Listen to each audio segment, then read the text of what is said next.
Discover Rajasthan के YouTube channel में आपका हार्दिक स्वागत है। अपने junior accountant and TRE exam के लिए आरएसआर के नियम पढ़ रहे थे। आरएसआर नियम पढ़ रहे थे, उसमें अब अपने करेंगे अवकाश के जो विभिन्न प्रकार हैं। ठीक है, इसमें अपना अध्याय 10 कंप्लीट कर चुके थे अपने।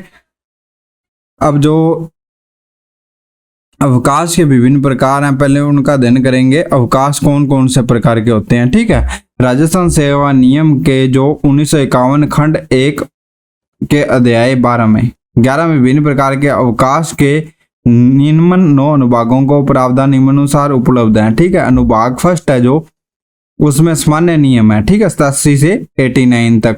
उसके बाद जो अनुभाग सेकंड, उसमें जो अनुभाग सेकंड है जो उपार्जित अवकाश से संबंधित है, जिसे अपने पीएल बोलते हैं, उसके नियम 91 से 97 तक का अध्ययन करेंगे। अनुभाग थर्ड है, उसमें विशेष असतर्कता अवकाश नियम 99 से लेकर 102 तक, प्रसूति अवकाश नियम 103 से लेकर 104 तक, अस्पताल अवकाश नियम 105 से 108, अध्ययन अवकाश नियम 108 से लेकर 121 से, और उसके बाद परीक्षाधीन एवं शिक्षार्थियों को अवकाश नियम 122 से लेकर 123 तक है। ठीक है, उसके बाद आ जाता है अंशकालीन सेवारत कर्मचारियों द्वारा अवकाश अर्जन नियम 124 व 125, मानदेय व दैनिक पारिश्रमिक सेवा द्वारा अर्जित अवकाश नियम कौन से हैं, 126। ठीक है, इनका अपने अध्ययन करेंगे। अब सबसे पहले आता है अनुभाग 1 में जो नियम 87 से लेकर 89 है। ठीक है, उसमें अवकाश कैसे मिलते हैं या इसकी जो प्रकृति है उसके बारे में समझाया गया। अनुभाग फर्स्ट, अवकाश के सामान्य नियम 87 से 89। राजस्थान सेवा नियम के नियम 87 के अनुसार राज्य कर्मचारियों को देय अवकाशों की प्रकृति एवं उनकी अवधि के संबंध में इस अध्याय के अनुभागों में समाविष्ट नियम उन कर्मचारियों पर प्रभावी होते हैं जो स्थायी पदों पर कार्य करते हैं। मतलब जो ये अवकाश नियम है किन पर लागू होते हैं, जो स्थायी पदों पर कार्य करते हैं। केवल उन्हीं स्थितियों में ये नियम अस्थायी कर्मचारियों पर प्रभावी होंगे जहां यह स्पष्ट कर दिया गया हो कि ये नियम उन सभी पर प्रभावी होंगे। मतलब ये जो क्या कहना चाह रहा है, ये कहना चाह रहा है कि जो ये नियम है, अवकाश के जो नियम है वो केवल स्थायी कर्मचारियों पर लागू हैं। उसी स्थिति में, उसी परिस्थिति में ये अस्थायी कर्मचारियों पर प्रभावी होंगे जहां यह स्पष्ट कर दिया गया हो कि यह अस्थायी कर्मचारियों पर भी लागू होंगे।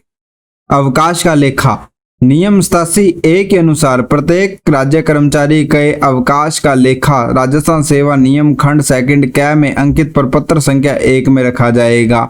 नियम 87A क्या कहता है, इसमें प्रत्येक कर्मचारी के अवकाशों का ब्यौरा रखा जाएगा। मतलब उसको देय अवकाश कितने थे, ठीक है, देय अवकाश कितने थे, उसने प्राप्त कितने कर लिए, पीएल कितनी ले ली और सीएल कितनी ले ली, इसका लेखा रखा जाएगा। ठीक है, राजपत्रित अधिकारियों के अवकाश लेखे, ये क्या कहता है, नियम 87B1 के अनुसार राजपत्रित अधिकारियों के अवकाश लेखे उन प्राधिकारियों द्वारा संचालित किए जाएंगे जिन्हें नियम 162 के अनुसार उनकी सेवा की पुस्तिकाएं अपनी सुरक्षा में रखने की जिम्मेवारी सौंपी गई है।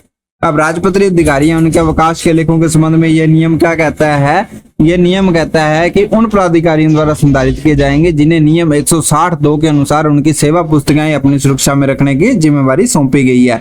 मतलब कि जहां अधिकारी है, जैसे राजपत्रित अधिकारी, उसकी सेवा पुस्तिका जिस कार्यालय में रहेगी उस कार्यालय में ही उसके अवकाश लेखों का संचालन किया जाएगा। ठीक है, इसमें उसके बाद आता है अराजपत्रित अधिकारियों के अवकाश लेखे। नियम 87B सेकंड के अनुसार राजपत्रित अधिकारियों के अवकाश लेखे ऐसे कार्यालय के अध्यक्ष पर रखा जाएगा जिसमें वह नियुक्त है।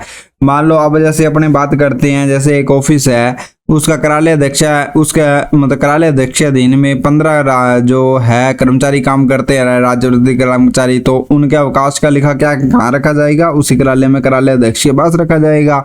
और वो कार्यालय अध्यक्ष है जो राजपत्रित अधिकारी है, वो जो जिला परिषद के अधीन कार्य करता है और उसकी सेवा पुस्तिका नियम 162 के अनुसार सेवा पुस्तकें जिला परिषद में है।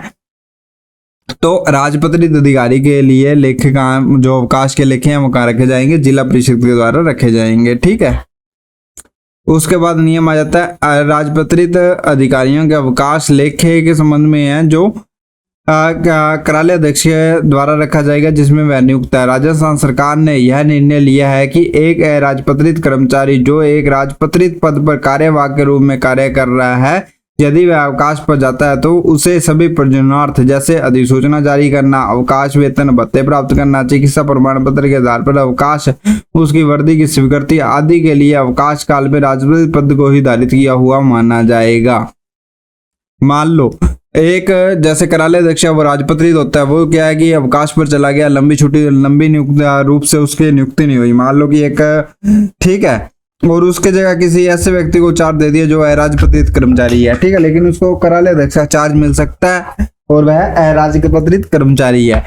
तो राजस्थान सरकार ने इस संबंध में यह निर्णय लिया है कि उसके जो अवकाश वेतन है, ठीक है, भत्ते प्राप्त करना आदि जो नियम है ना, जो वैसे ही लागू होंगे जैसे राजपत्रित अधिकारी राजपत्रित पद को धारित किया हुआ ही माना जाएगा। ठीक है, इसमें क्या है, जिस प्रकार से राजपत्रित अधिकारी को अवकाश स्वीकृत करते थे वैसे ही उसको स्वीकृत किए जाएंगे यदि राजपत्रित पद को धारण कर लिया है, राजपत्रित पद पर कार्य कर रहा है, पद पर कार्य कर रहा है, ठीक है, कार्य कर रहा है। इसमें अब आगे आता है विभिन्न प्रकार के अवकाशों का संयोजन। नियम 88 के अनुसार किसी भी प्रकार के अवकाश को किसी भी अन्य प्रकार के अवकाश के साथ या उसकी निरंतरता में स्वीकृत किया जा सकता है। ठीक है, अब ये क्या कहता है नियम, जैसे मान लो किसी भी प्रकार के अवकाश को किसी भी अन्य प्रकार के अवकाश के साथ या उसकी निरंतरता में स्वीकृत किया जा सकता है, मतलब पीएल के जस्ट बाद में और पीएल निरंतरता में स्वीकृत किया जा सकता है। ठीक है, सेवानिवृत्ति की तिथि से परे अवकाश। नियम 89 के अनुसार उस तिथि के बाद एक कर्मचारी को किसी भी प्रकार का अवकाश स्वीकृत नहीं किया जाएगा जिस तिथि को उसका अनिवार्य रूप से सेवानिवृत्त होना है।